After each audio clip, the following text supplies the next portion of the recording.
نحمده ونصلي ونسلم على رسوله الكريم وآله وصحبه الكرام أجمعين من تبعهم بإحسان إلى يوم الدين. أما بعد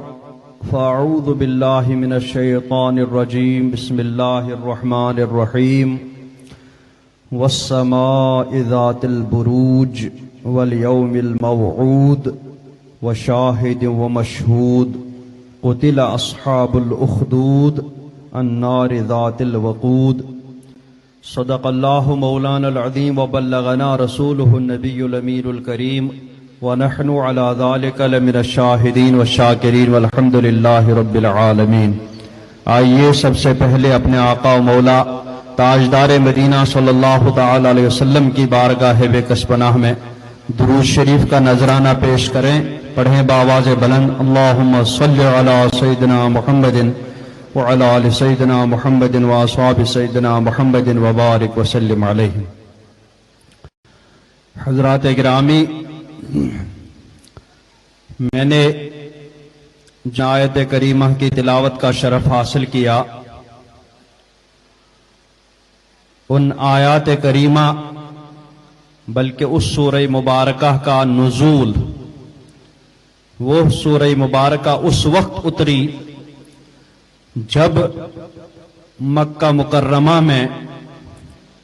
کفار اور مشرکین مکہ کی طرف سے مسلمانوں پر ظلم و ستم شباب پر تھا. بہت زیادہ مسلمانوں کو ستایا جا رہا تھا، طرح طرح کی تکلیفیں دی جا رہی تھی، قسم قسم کی اذیتیں دی جا رہی تھی. اپنی ساری طاقت مسلمانوں کو مٹانے میں لگائی جا رہی تھی کہ کسی طریقے سے وہ اس حق سے، اسلام سے باز آئیں. اس حالت میں اللہ تبارک و تعالی نے یہ سورہ مبارکہ نازل فرمائی اور مسلمانوں کو بتایا کہ تم سے پہلے بھی کافر یہ سارے کام کر چکے ہیں، حق والوں کو حق سے واپس لانے کے لیے بہت طریقے آزما چکے ہیں، لیکن اس وقت ان حق والوں نے حق کا ساتھ نہیں چھوڑا اور اس پر اپنی زندگیاں نچھاور کی،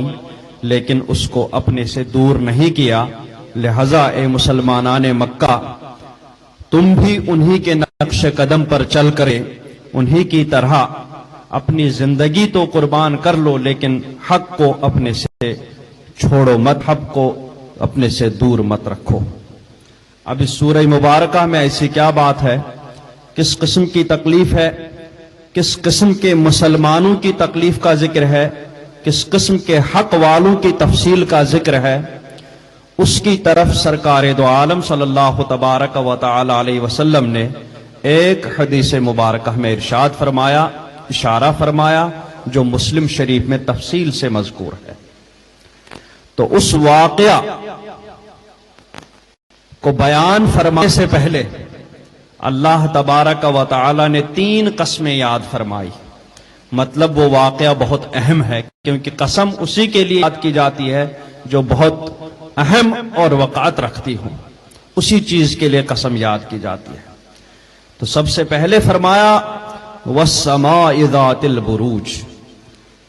قسم ہے آسمان کی جس میں برج ہیں. برج آسمان کو پہلے کچھ لوگوں نے 12 حصوں میں تقسیم کیا، انہی 12 حصوں میں سے ہر ایک حصے کو برج کہتے ہیں. لیکن بعض علماء کرام نے فرمایا کہ نہیں، بڑے بڑے ستاروں کو برج کہتے ہیں. تو اب ہوگا مطلب قسم ہے آسمان کی جس میں برج ہیں، یعنی جس میں بڑے بڑے ستارے ہیں جو اللہ تبارک و تعالیٰ کی قدرت پر دلالت کرتے ہیں. والیوم الموعود، اور قسم ہے اس دن کی جس کا وعدہ ہے، یعنی قیامت کے دن کی جو آ کر کے ہی رہے گا.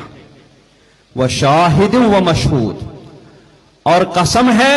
شاہد کی اور قسم ہے مشہود کی. اب یہ شاہد کون ہے، مشہود کون ہے، مختلف اقوال ہیں. کچھ لوگوں نے کہا کہ شاہد سے مراد نبی کریم صلی اللہ تعالی علیہ وسلم ہے، مشہود سے مراد قیامت کا دن ہے، کچھ لوگوں نے کہا شاہد سے مراد جمعہ کا دن ہے، مشہود سے مراد عرفہ کا دن ہے، اس طریقے سے مختلف اقوال ہیں، لیکن اعلیٰ حضرت نے اپنے ترجمہ کے ذریعے جس راجح قول کی طرف اشارہ فرمایا تو فرمایا کہ قسم ہے اس دن کی جو گواہ ہے اور اس دن کی جس میں حاضر ہوتے ہیں۔ یہ تین قسمیں یاد فرمانے کے بعد اللہ تبارک و تعالی نے ارشاد فرمایا قتل اصحاب الاخدود، قتل ہو گئے، ہلاک ہو گئے، مر گئے کھائی والے، النار ذات الوقود، وہ بھڑکتی آگ والے، جس آگ کو ایندھن سے برابر بھڑکایا جا رہا تھا، اس بھڑکتی آگ والے سب کے سب ہلاک ہو گئے۔ اب اس میں کون سی کھائی والے مراد ہے؟ سرکار دو عالم صلی اللہ تعالی وسلم کی حدیث پاک میں ہے کہ ایک بادشاہ کا ایک بوڑھا جادوگر تھا، وہ جادوگر بہت بوڑھا ہو گیا، مرنے کے قریب ہو گیا، تو اس نے بادشاہ سے کہا کہ تم کسی بچے کو میرے پاس بھیج دو، اس کو میں جادوگری سکھا دوں گا۔ اس بادشاہ نے ایک بچے کو تیار کیا اور اس جادوگر کے پاس جادو سیکھنے کے لیے بھیجا۔ وہ بچہ جادوگر کے پاس جانے لگا، راستے میں ایک راہب بیٹھا رہتا تھا، اس بچے کا وہی راستہ تھا، اس لیے وہ راہب کے پاس بھی 2-4 منٹ گزارنے لگا۔ راہب سے باتیں کرتے کرتے اس کو راہب کی باتیں اچھی لگنے لگی، تو اب وہ 2-4 منٹ کے بجائے اور زیادہ وقت اس راہب کے پاس بیٹھ کر پھر جادوگر کے پاس جایا کرتا تھا۔ اب اتنی ہی لمحوں کی صحبت نے اس بچے پر اثر کر دیا، راہب کی تعلیمات کا اثر اس بچے پر پڑ گیا، راہب کی باتوں کا اثر اس بچے پر پڑ گیا۔ اب وہ اس جادوگر کے پاس وقت گزارنے سے زیادہ وقت وہ اس راہب کے پاس گزارنے لگا۔ ایک دن وہ جادوگر کے پاس جا رہا تھا، اسی راستے میں ایک ڈراؤنا جانور بیٹھا ہوا تھا، خوفناک جانور تھا۔ اس بچے نے ایک چھوٹا سا پتھر اٹھایا اور دعا کی کہ پروردگار، اگر راہب کا حال سچا ہے، راہب کی باتیں سچی ہیں، تو میرے اس پتھر سے اس جانور کو مار ڈال۔ یہ کہہ کر کے اس نے وہ چھوٹا سا پتھر اپنے ہاتھ سے اس جانور پر مارا، وہ جانور وہ پتھر لگتے ہی مر گیا۔ اس سے بچے کے دل میں اس راہب کی عزت اور وقت اور بڑھ گئی۔ اب وہ راہب کے پاس بہت رہنے لگا اور اس کے بعد وہ بچہ مستجاب الدعوات بن گیا۔ مستجاب الدعوات، وہ جو دعا کرتا تھا قبول کر لیتا تھا، تو بہت سارے مریض اس کے پاس آنے لگے، کوڑی کے مریض، اندھے، لولے، لڑے، طرح طرح کے بیمار اس کے پاس آتے تھے۔ وہ دعا کے لیے ہاتھ اٹھاتا تھا، بیمار ٹھیک ہو کر چلے جایا کرتے تھے۔ ایک دن اسی بادشاہ کا مصاحب اور ساتھی نابینا ہو گیا، اندھا ہو گیا، وہ بھی اس بچے کے پاس پہنچا۔ بچے نے دعا کی، وہ نابینا بینا ہو گیا، وہ اندھا صحیح ہو گیا، اور صحیح ہو کر کے وہ بادشاہ کے دربار میں پہنچا۔ بادشاہ کے دربار میں پہنچا، بادشاہ نے کہا کہ تم تو اندھے ہو گئے تھے، تمہیں کس چیز نے ٹھیک کر دیا؟ تو اس مصاحب نے کہا مجھے میرے رب نے ٹھیک کر دیا، مجھے میرے رب نے بینائی واپس فرما دی۔ بادشاہ نے کہا کہ کیا تیرا میرے سوا کوئی اور بھی رب ہے؟ تیرے سوا میرے سوا تیرا کوئی اور بھی مالک ہے؟ تو اس مصاحب نے کہا کہ ہاں، تیرے سوا میرا ایک اور رب ہے۔ بادشاہ نے اس کو بہت پیٹا، بہت پیٹا۔ جب بہت زیادہ مارا تو اس مصاحب نے اس بچے کا پتہ بتا دیا، اور بچے کا پتہ بتاتے ہی بادشاہ نے اس بچے کو بھی بلایا۔ بچے کو بلانے کے بعد بادشاہ نے اس بچے پر بھی خوب ظلم و ستم کیا۔ اس بچے نے راہب کا پتہ بتا دیا کہ مجھے راہب نے یہ باتیں سکھا دی۔ بادشاہ نے راہب کو بلایا، اور راہب کو بلانے کے بعد بادشاہ نے بہت کوشش کی، اس پر بہت ظلم و ستم کیا کہ وہ اپنے دین سے باز آ جائے، وہ اپنے حق سے پھر جائے، لیکن وہ راہب بالکل ہی اپنے حق سے نہیں پھرا، حق پر مضبوطی سے ڈٹا رہا، حق کا دامن اس نے نہیں چھوڑا۔ بادشاہ جب آخر کار مجبور ہوا تو اس نے ایک آرا منگایا اور اس راہب کو اس آرے سے چیر ڈالا۔ اس کے بعد اس مصاحب نے بھی جب نہیں مانا، وہ بھی حق کا دامن مضبوطی سے پکڑا رہا، بادشاہ کے ظلم و ستم کا اس پر کوئی اثر نہیں ہوا، تو اس راہب، اس بادشاہ نے اس مصاحب کو بھی چیر ڈالا۔ اور اس کے بعد اس بچے کی باری آئی، بچے کو کہا، اپنے فنٹرو سے کہا کہ تم لوگ اس بچے کو لے جاؤ پہاڑ پر، وہیں سے اس کو مار ڈالو۔ وہ اس بچے کو لے جا کر کے جب پہاڑ پر چڑھے، پہاڑ پر پہنچتے ہی بچے نے دعا کی، پہاڑ میں زلزلہ آ گیا، وہ بادشاہ کے تمام آدمی مر گئے اور بچہ صحیح سلامت واپس پھر بادشاہ کے بعد بڑھا۔ بادشاہ نے کہا کہ میرے آدمی کیا ہوئے؟ تو اس نے کہا کہ سارے کے سارے میرے رب نے ان کو ہلاک کر دیا۔ اس کے بعد بادشاہ نے اپنے لوگوں سے کہا کہ اس کو لے جاؤ، سمندر کی گہرائی میں لے کر کے اس کو پھینک دو۔ وہ اس کو کشتی پر لے جا کر کے سمندر کی گہرائی کے جو پہنچے تو وہاں پہنچ کر کے ان لوگوں نے جو ہی اس کو سمندر میں پھینک دینا چاہا، اس بچے نے دعا کی اور وہ سارے کے سارے کشتی سمیت ڈوب گئے اور بچہ صحیح سلامت پھر واپس بادشاہ کے دربار میں آیا۔ بادشاہ سوچنے لگا کہ یہ کیسے ہو سکتا ہے، میرے آدمی کیا ہوئے؟ بچے نے کہا ان سب کو میرے رب نے ہلاک کر دیا۔ پھر اس بچے نے کہا بادشاہ تو کتنی بھی کوشش کرے گا تو مجھ کو مار نہیں سکتا ہے، ایک چیز کے میں مر سکتا ہوں۔ بولے وہ کیا؟ بولے تم جیسے میں کہوں گا اگر تم وہ طریقہ اختیار کرو گے تو ہی میں مر سکتا ہوں، ورنہ میں تم کتنی بھی کوششیں کر لو میں مر نہیں سکتا۔ اس کے بعد بادشاہ نے کہا وہ طریقہ بتا دو۔ اس نے کہا کہ ٹھیک ہے، پہلے سارے لوگوں کو جمع کر دو، اعلان عام کر دو، تمام کے تمام لوگ بستیاں سب حاضر ہو جائیں۔ اس کے بعد مجھے کھجور کی ڈھنڈ پر لٹکا دو اور پھر میرے ہی ترکش سے ایک تیر نکال کر کے مجھے مارو، بسم اللہ رب الغلام کہہ کر کے، اس کے ذریعے میں مر سکتا ہوں، ورنہ ایسے تو کتنی بھی کوششیں کرے گا نہیں مر سکتا۔ اس کے بعد بادشاہ نے ویسا ہی کیا، سارے لوگوں کو آس پاس میں اعلاناً سب لوگوں کو بلایا اور ایک بہت بڑے میدان میں جمع کر لیا۔ میدان میں جمع کرنے کے بعد اس بچے کو اس کھجور کے ڈھنڈ پر لٹکا دیا اور اس کے بعد اسی کے ترکش سے تیر نکال کر کے اس کی کن پٹی پر تیر مارا۔ کن پٹی پر ہی تیر لگا، اس بچے نے اپنا ہاتھ اٹھایا اور اسی کے ساتھ وہ اس کی روح پرواز ہو گئی۔ اس کے بعد اس بچے کے یہ سب چیزیں دیکھ کر کے اس کی موت سے جتنے بھی لوگ وہاں پہ حاضر ہوئے تھے، سارے کے سارے لوگوں نے بچے کا جو ایمان تھا، بچے کی جو تعلیمات تھی، ان سب کو قبول کر لیا اور سارے کے سارے لوگ اہل حق میں سے ہو گئے۔ یہ اس بچے کی موت کا اثر ہو گیا۔ اب بادشاہ اور زیادہ پریشان ہو گیا کہ پہلے تو ایک ہی بچہ تھا، راہب کو تو میں نے مار ڈالا تھا، اب ایک بچہ رہ گیا تھا، اب اس ایک بچے کو تو مار ڈالے لیکن اس کی موت دیکھ کر کے ساری کی ساری بستیاں ایمان لے کر آئی، اب کیا ہوگا؟ اس کے بعد بادشاہ بہت پریشان ہوا اور آخر کار مہم چلائی کہ ایک کھائی کھودی جائے اور اس میں آگ بھڑکائی جائے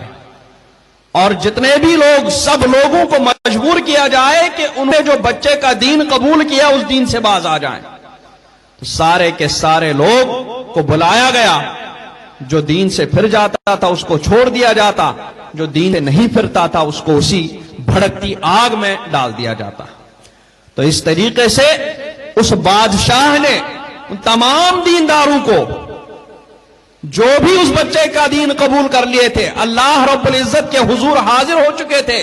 ان تمام دینداروں کو اس بادشاہ نے اس بھڑکتی آگ میں ڈال دیا۔ تو ایک طرف تو یہ لوگ بادشاہ مطلب کفر اور باطل کی طبیعتیں جب مضبوط ہو جاتی ہیں، جب وہ بہت زیادہ سنگ دل ہو جاتے ہیں، ان کی طبیعتیں بگڑ جاتی ہیں، تو ان کو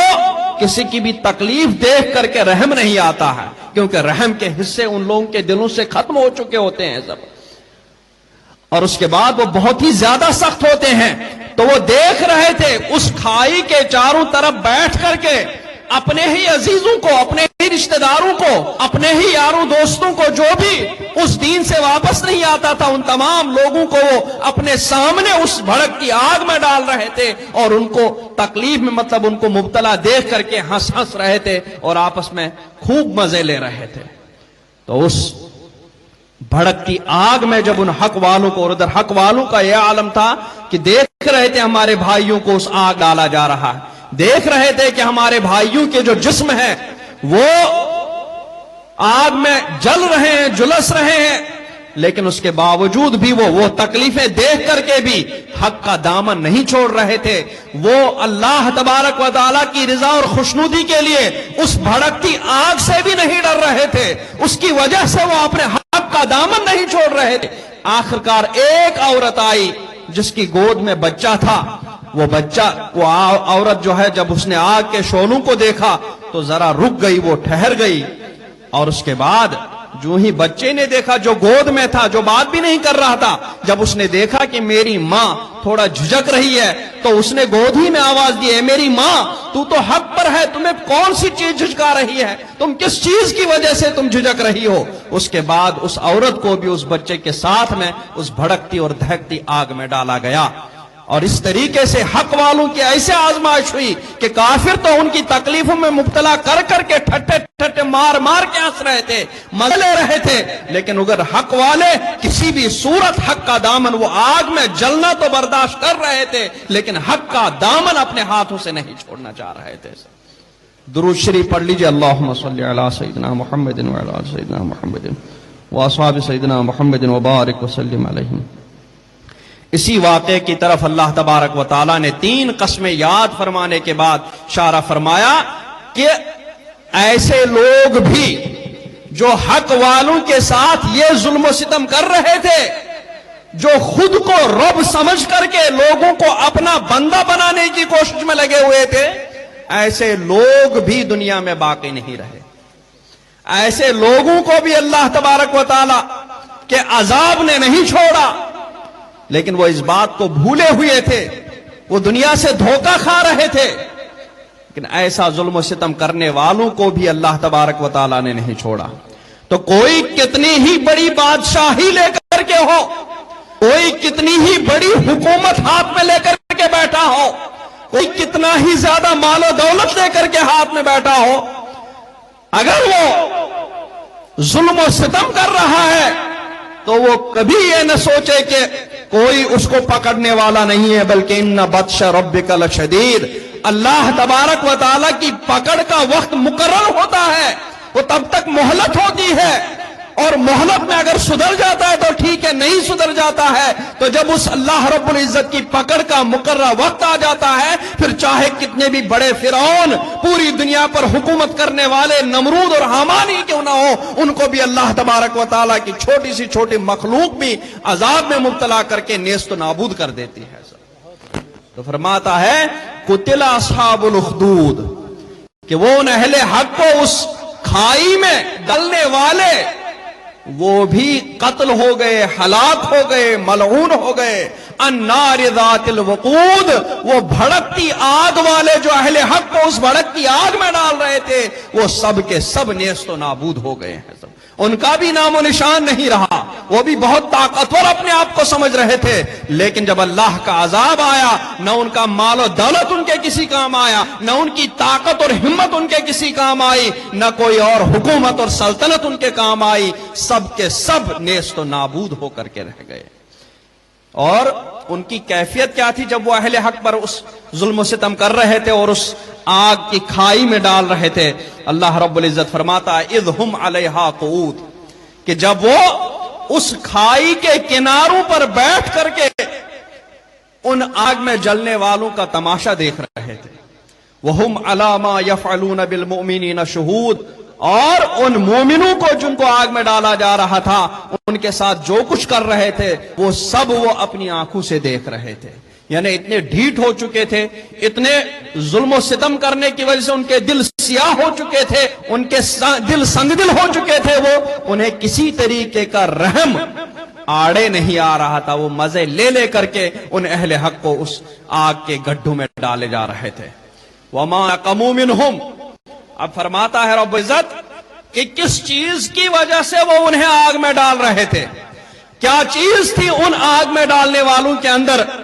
آگ میں ڈلنے والوں کے اندر، جس کی وجہ سے انہیں آگ میں جلنا پڑ رہا تھا؟ تو اللہ رب العزت فرماتا ہے وَمَا نَقَمُوا مِنْهُمْ إِلَّا أَن يُؤْمِنُوا بِاللَّهِ الْعَزِيزِ الْحَمِيدِ، کہ انہیں ان اہل حق، ان مسلمانوں کی طرف سے جو چیز بری لگی جس کی وجہ سے وہ انہیں آگ میں ڈال رہے تھے، وہ چیز ان کی دولت اور حکومت نہیں تھی، بلکہ صرف اتنی سی بات تھی کہ وہ مسلمان اور اہل حق وہ اللہ پر ایمان لائے تھے، جو اللہ عزت والا ہے اور حمد والا ہے، اسی اللہ پر ایمان لانے کی وجہ سے وہ ان کو آگ میں ڈال رہے تھے۔ یعنی وہ تکلیفیں، وہ اذیتیں، ان کی صرف ایک وجہ تھی، وہ یہ کہ وہ اللہ تبارک و تعالیٰ کو ماننے والے تھے۔ ان کا قصور صرف اتنا تھا کہ وہ اللہ رب العزت پر ایمان لائے تھے۔ وہ مخلوق کے سامنے جھکنے کے بجائے اللہ رب العزت کے سامنے جھک رہے تھے۔ وہ ہزاروں بتوں کو پوجنے کے بجائے ایک وحدہ لا شریک کو پوجتے تھے، اسی کی عبادت کرتے تھے، اسی کو اپنا سب کچھ مانتے اور جانتے تھے۔ یہی ان کا قصور تھا۔ کس اللہ رب العزت کا؟ الذی لہ ملک السماوات والارض، جس کے لیے آسمانوں اور زمین کی سلطنت ہے۔ واللہ علی کل شیء شہید، اور اللہ ہر چیز پر گواہ ہے، وہ ہر چیز دیکھ رہا ہے۔